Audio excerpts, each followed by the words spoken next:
Hey folks, since this is my second video, I thought introductions might be in order before the video begins. My name is Sasha and I'm from Western Australia. This is my first YouTube channel ever. I've decided to read stuff in the ASMR style for you all. For now, I'm going to focus on reading science stuff from Wikipedia to help people fall asleep to, or to just chill out. But this may change going into the future. I hope you all have a wonderful day, and please enjoy. This article is called Theropoda. Theropoda, whose members are known as theropods, is a dinosaur clade that is characterized by hollow bones and three-toed limbs. Theropods are generally classed as a group of saurischian dinosaurs. They were ancestrally carnivorous, though a number of theropod groups evolved to become herbivores, omnivores, piscivores, and insectivores. Theropods first appeared during the Carnian age of the late Triassic period, 231.4 million years ago, and included the sole large terrestrial carnivores from the early Jurassic until at least the close of the Cretaceous, about 66 million years ago.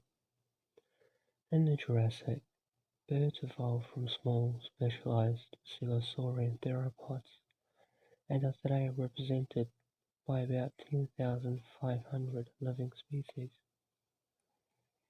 Specimens of the troodontid Ginfingerpteryx elegans was thought preserved in the stomach region. I described an image, my apology. Theropods exhibit a wide range of diets, from insectivores to herbivores and carnivores.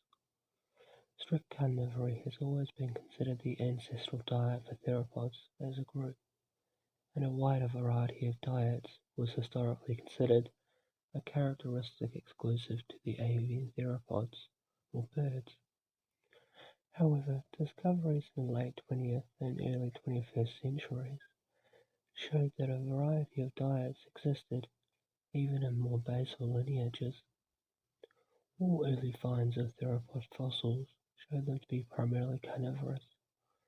Fossilized specimens of early theropods known to scientists in the 19th and early 20th centuries all possess sharp teeth with serrated edges for cutting flesh, and some specimens even show direct evidence of predatory behavior.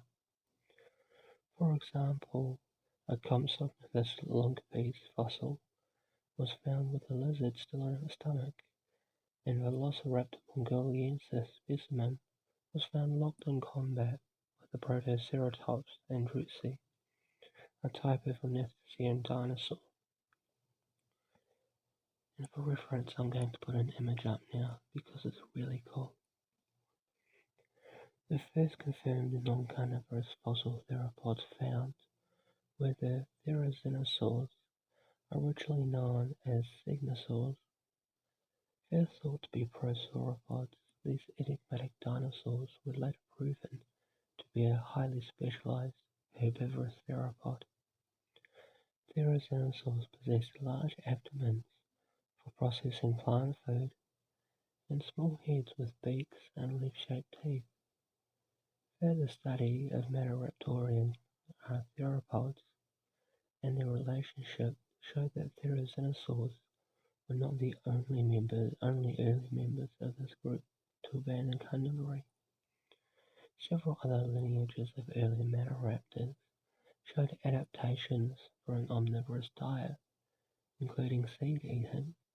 Some of the early Metaraptors show adaptations for an omnivorous diet, including seed eating, some troodontids, I'm sorry for repeating, and insect eating, many avialans and alvarezsaurs, oviraptorosaurs, ornithomimosaurs, and advanced troodontids were likely omnivorous as well, with some early theropods such as Marsiacosaurus noffleri and the Spinosaurids appear to have specialized in catching fish. Diet is largely deduced by the tooth morphology and tooth marks on the bones of prey and gut contents. Some theropods, such as baryonyx, Laurenhanosaurus, Wolframimosaurs, and birds, are known to use gastrolith or gizzard stones. Outside of the article, these gizzard stones were really cool, so they would eat a bunch of plant matter and swallow these stones to grind them all up. And then when the stones were smooth, they would actually, eject them back up and swallow more. You can still find them today. They're really, really neat.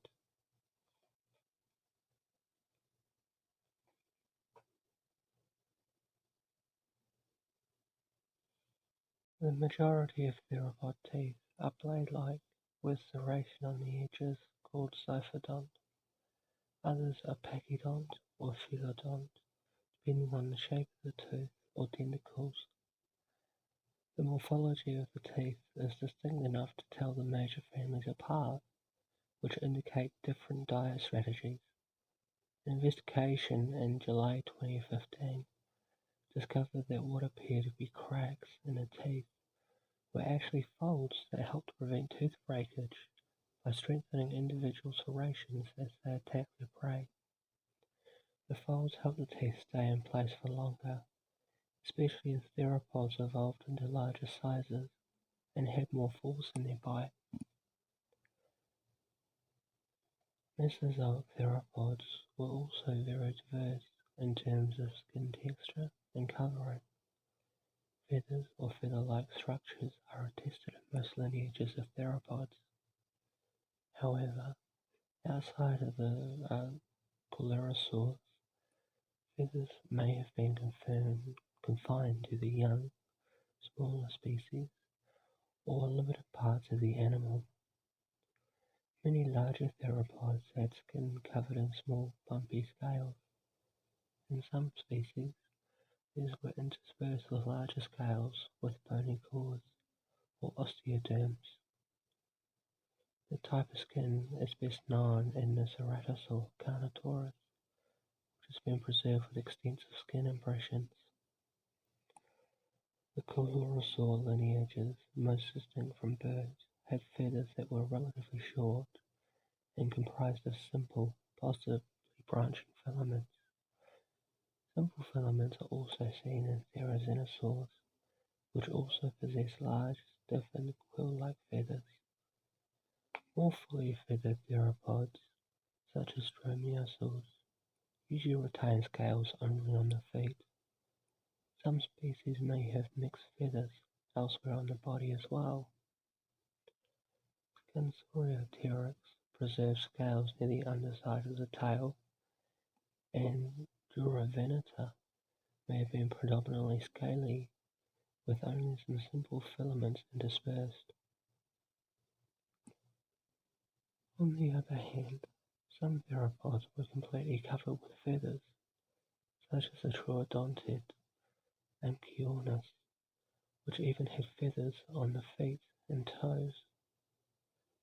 Tyrannosaurus was for many decades the largest known theropod and the best known to the general public. Since its discovery, however, a number of other giant carnivorous dinosaurs have been described, including Spinosaurus, Carcharodontosaurus, and Giganotosaurus. The original Spinosaurus specimens, as well as newer fossils described in 2006, support the idea that Spinosaurus is longer than Tyrannosaurus, showing that Spinosaurus was possibly 3 meters longer than the Tyrannosaurus, though Tyrannosaurus could still be more massive than Spinosaurus. Specimens such as Sue and Stan, simple names for such a large creature, are both estimated to be the heaviest theropods known to science. There is still no clear explanation for why these animals grew so heavy and bulky compared to the land predators that came before and after them.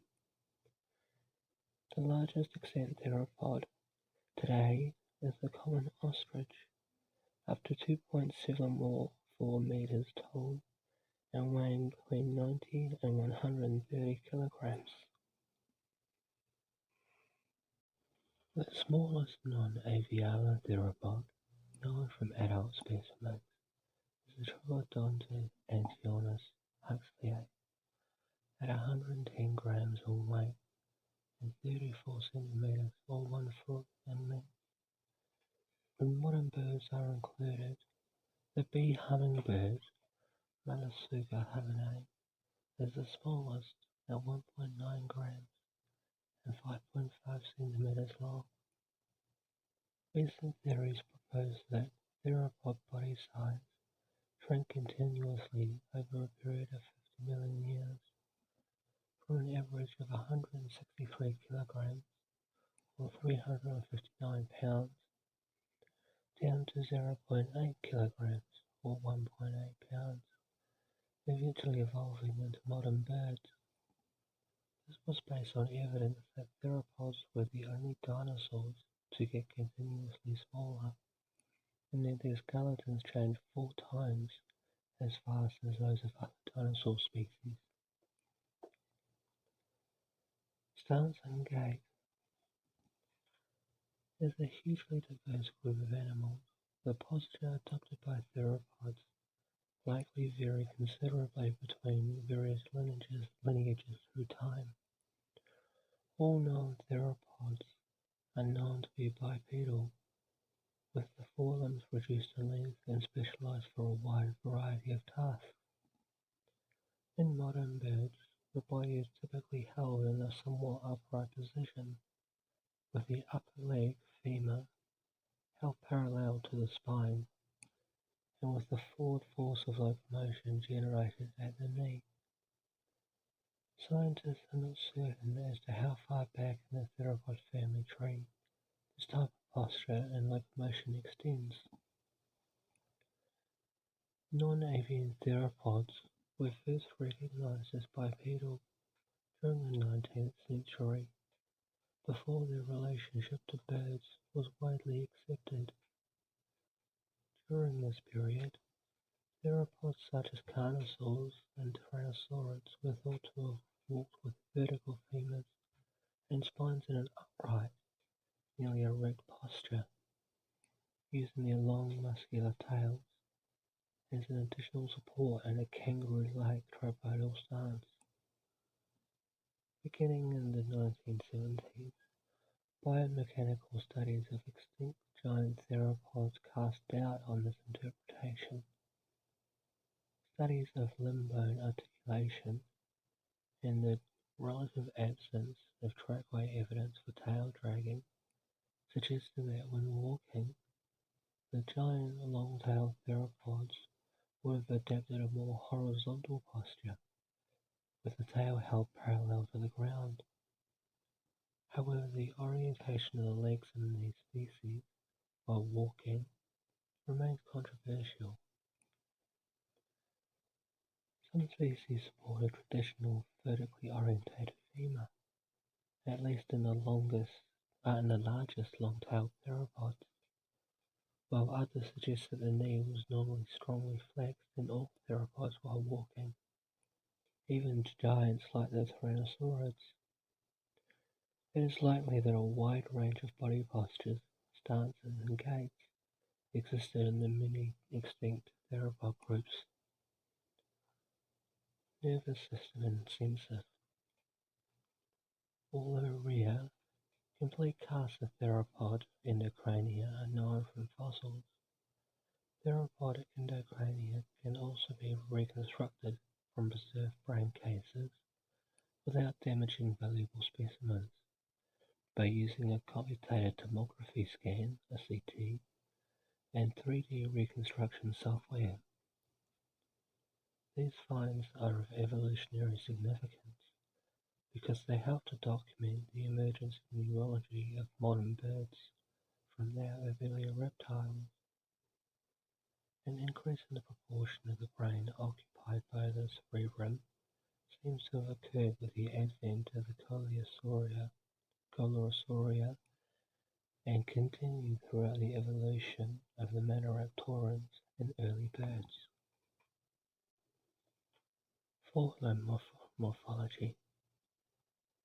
Shortened forelimbs in relation to hind legs was a common trait among theropods, most notably in the Belosaurids such as Carnotaurus and the Tyrannosaurids such as Tyrannosaurus. This trait was, however, not universal. The Spinosaurids have well-developed forelimbs, as did many Coelurosaurs. The relatively robust forelimbs of one genus, Johannasaurus, led Dong Ximing to suggest that the animal might have been quadrupedal. This, however, is no longer thought to be likely. The hands are also very different among the different groups. The most common form among non-avian theropods is an appendage consisting of 3 fingers, the digit 1, 2 and 3, or possibly 2, 3 and 4, with sharp claws. Some basal theropods, for example Herrerasaurus and Eoraptor, had 4 digits, and also a reduced metacarpal 5. Ceratosaurians usually had 4 digits, while most Tetaneurans had 3. The forelimb scope of use is also believed to have been different among different families. The Spinosaurus could have used their powerful forelimbs to hold fish. Some small Maniraptorans, such as Scansauria pterygids, are believed to have used their forelimbs to climb in trees. The wings of modern birds are used primarily for flight, though they are adapted for other purposes in certain groups. For example, aquatic birds such as penguins use their wings as flippers. Forearm movement. Contrary to the way theropods have often been reconstructed in art and popular media, the range of motion of theropod forelimbs was severely limited, especially compared with the forelimb dexterity of humans and other primates. Most notably, theropods and other bipedal saurischian dinosaurs, including bipedal prosauropods, could not pronate their hands. That is, they could not rotate their forearms so that their palms faced the ground, or backwards towards their legs. In humans, pronation is achieved by the motion of the radius relative to the ulna, the 2 bones of the forearm. In saurischian dinosaurs, however, the end of the radius near the elbow was actually locked into a groove of the ulna, preventing any movement. Movement at the wrist was also limited in many species, forcing the entire forearm and hand to move as a single unit with little flexibility. In theropods and prosauropods, the only way for the palm to face the ground would have been by lateral splaying of the entire forelimb, as in a bird raising its wing. In carnosaurs, like Acrocanthosaurus, the hand itself retained a relatively high degree of flexibility, with mobile fingers. This was also true of more basal theropods such as Herrerasaurs and Dilophosaurs. Coelurosaurs showed a shift in the use of the forearm, with greater flexibility at the shoulder, allowing the arm to be raised towards the horizontal plane, and to an even greater degree in flying birds.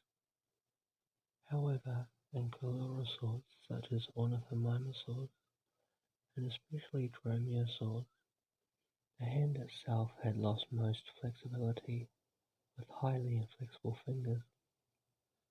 Dromaeosaurs and other Menoraptorans also showed increased mobility at the wrist, not seen in other theropods, thanks to the presence of a specialized half-moon-shaped wrist bone, the semi-lunate carpal, that allowed the whole hand to fold backwards towards the forearm in the manner of modern birds. Paleopathology. In 2001, Ralph E. Molnar published a survey of pathologies in theropod dinosaur bone. He found pathological features in 21 genera from 10 families. Pathologies were found in theropods of all body sizes, although they are less common in fossils of small theropods, although this may be an artifact of preservation. They are very widely represented throughout the different parts of theropod anatomy. The most common sites of preserved injury and disease in theropod dinosaurs are the ribs and tail vertebrae. Despite being abundant in ribs and vertebrae, injuries seem to be almost absent or very rare on the body's primary weight-supporting bones like the sacrum, femur, and tibia. The lack of preserved injuries in these bones suggests they were selected by evolution for resistance to breakage. The least common sites of preserved injury are the cranium and forelimb, with theropod fossils, all with injuries occurring in about equal frequency at each site. Most pathologies preserved in theropod fossils are remains of injuries, like fractures, pits, and punctures, often likely originating with bites. Some theropod paleopathologies seem to be evidence of infections, which tended to be confined only to small regions of the animal's body. Evidence for congenital malformities have also been found in theropod remains. Such discoveries can provide information useful for understanding the evolutionary history of the processes of biological development. Unusual fusions in cranial elements or asymmetries in the same are probably evidence that one is examining the fossils of an extremely old individual rather than a diseased one. Swimming. The trackway of the swimming theropod, the first in China of the ichthyogenus called Caracycnos, was discovered at the Feixian Formation in Sichuan.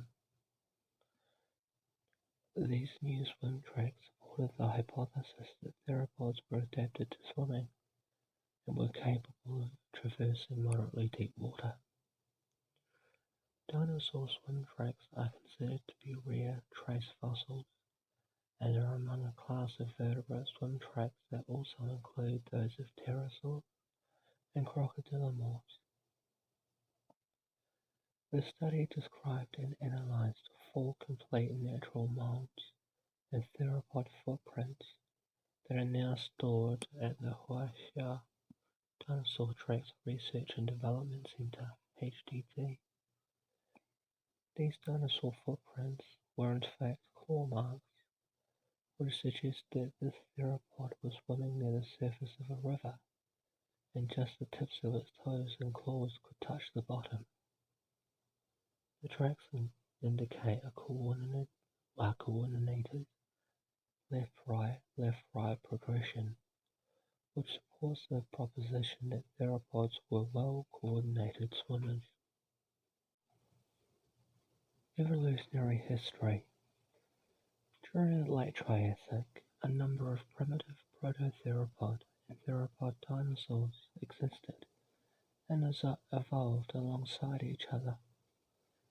The earliest and most primitive of theropod dinosaurs were the carnivorous Eodromaeus and the Herrerasaurids of Argentina, as well as, possibly, the omnivorous Eoraptor. The Herrerasaurs existed during the early to late Triassic, late Carnian to early Norian. They were found in North America and South America, and possibly also India and southern Africa. The Herrerasaurs were characterized by a mosaic of primitive and advanced features. Some paleontologists have in the past considered the Herrerasaurians to be members of Theropoda, while others theorize the group to be basal Saurischians, and may even have evolved prior to the Saurischian-Ornithischian split. Cladistic analysis following the discovery of Tawa, another Triassic dinosaur, suggests the Herrerasaurs were likely early theropods. The earliest and most primitive unambiguous theropods, or alternatively Eutheropoda, true theropods, the Coelophysoidea, Coelophysoideae. The Coelophysoideae were a group of widely distributed, lightly built and potentially gregarious animals. They included small hunters like Coelophysis, and possibly larger predators like Dilophosaurus. These successful animals continue from the late Carnian, early late Triassic, through to the Toarcian, late early Jurassic. Although in the early cladistic classifications they were included under Ceratosauria and considered a side branch of more advanced theropods, they may have been ancestral to all other theropods, which would make them a paraphyletic group. The somewhat more advanced ceratosaurs, including Ceratosaurus and Carnotaurus, appeared during the early Jurassic and continued through to the late Jurassic in Eurasia. They competed alongside their more anatomically advanced Tetanuran relatives, and, in the form of the Abelosaur lineage, lasted to the end of the Cretaceous in Gondwana. The Tetanurae are more specialized again than the Ceratosaurs. They are subdivided into the basal Megalosauroidea, alternatively Spinosauroidea, and the more derived Theropoda.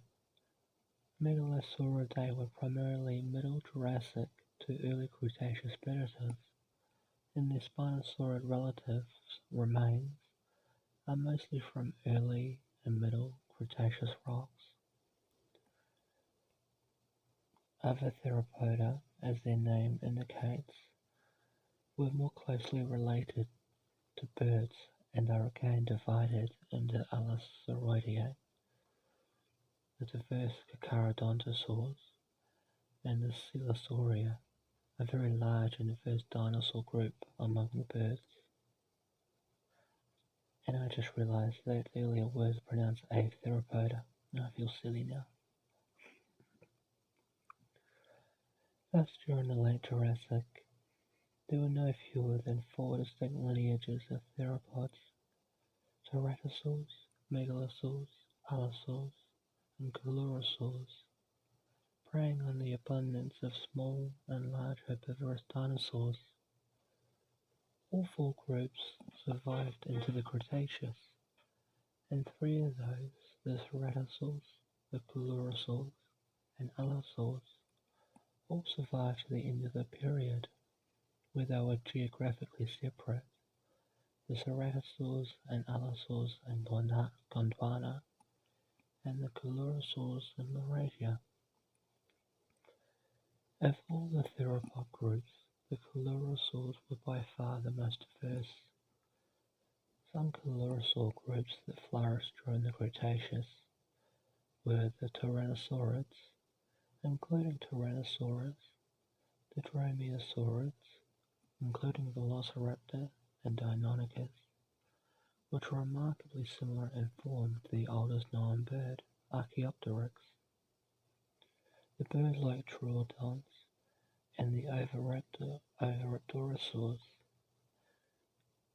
the ornithomimosaurs or ostrich dinosaurs, the strange giant-clawed herbivorous therizinosaurs, and the avialans, which include modern birds and is the only dinosaur lineage to survive the Cretaceous Paleogene extinction event. While the roots of these various groups are found in the Middle Jurassic, they only became abundant during the early Cretaceous. A few paleontologists, such as Gregory S. Paul, have suggested that some or all of these advanced theropods were actually descended from flying dinosaurs, or protobirds like the Archaeopteryx, that lost the ability to fly and returned to a terrestrial habitat. On July the 31st, 2014, scientists reported details of the evolution of birds from other theropod dinosaurs. Among the features linking theropod dinosaurs to birds are the furcular wishbone, air-filled bones, brooding of the eggs, and, in coelurosaurs at least, feathers. Classification. History of classification. O.C. Marsh coined the name Theropoda, meaning beast feet, in 1881. Marsh initially named Theropoda as a suborder to include the family Allosauridae, but later expanded its scope, re-ranking it as an order to include a wide array of carnivorous dinosaur families, including the Megalosauridae, Compsognathidae, Ornithomimidae, Plateosauridae, and Anchisauridae, now known to be herbivorous sauropodomorphs, and Halopodidae, subsequently revealed as relatives of the crocodilians. Due to the scope of Marsh's order Theropoda, it came to replace a previous taxonomic group that Marsh's rival, E.D. Cope, had created in 1866 for carnivorous dinosaurs called Goniopoda, angled feet. By the early 20th century, some paleontologists, such as Friedrich von Huene, no longer considered carnivorous dinosaurs to have formed a natural group. Huene abandoned the name Theropoda, instead using Harry Seeley's order Saurischia, which Huene divided into the suborders Coelurosauria and Pachypodosauria. Huene placed most of the small theropod groups into Coelurosauria, and the large theropods and prosauropods into Pachypodosauria, which he considered ancestral to the Sauropoda. Prosauropods were still thought of as carnivorous at the time, owing to the incorrect association of Rauisuchian skulls and teeth with prosauropod bodies in animals such as a Ceratosaurus. In W. D. Matthew and Barnum Brown's 1922 description of the first known dromaeosaurid, Dromaeosaurus albertensis, they became the first paleontologists to exclude prosauropods from the carnivorous dinosaurs and attempted to revive the name Goniopoda for the group, but other scientists did not accept either of these suggestions. In 1956, Theropoda came back into use as a taxon containing the carnivorous dinosaurs and their descendants when Alfred Romer reclassified the order Saurischia into two suborders, Theropoda and Sauropoda. This basic division has survived into modern paleontology, with the exception of, again, the Prosauropoda, which Romer included as an infraorder of the theropods. Romer also maintained a division between Coelurosauria and Carnosauria, which he ranked as infraorders. This dichotomy was upset by the discovery of Deinonychus and Dinocyrus in 1969, neither of which could be classified easily as carnosaurs or coelurosaurs. In light of these and other discoveries, by the late 1970s, Wrench and Barsbold had created a new series of theropod infraorders: Coelurosauria, Dinocysauria, Oviraptorosauria, Carnosauria, Ornithomimosauria, and Dinocyrosauria. With the advent of cladistics and phylogenetic nomenclature in the 1980s and their development in the 1990s and 2000s, a clearer picture of theropod relationships began to emerge. Jacques Gauthier names several major theropod groups in 1986, including the clade Tetanurae for one branch of a basic theropod split with another group, the Ceratosauria. As more information about the link between dinosaurs and birds came to light, the more bird-like theropods were grouped in the clade Maniraptora, also named by Gauthier in 1986. These new developments also came with a recognition among most scientists that the birds arose directly from Maniraptoran theropods, and, on the abandonment of ranks in cladistic classification, with the re-evaluation of birds as a subset of theropod dinosaurs that survived the Mesozoic extinctions and lived into the present. A large study of early dinosaurs by Dr. Matthew G. Barron, David Norman, and Paul M. Barrett in 2017, published in the journal Nature, suggested that Theropoda is actually more closely related to Ornithischia, to which it formed the sister group within the clade Ornithoscelida.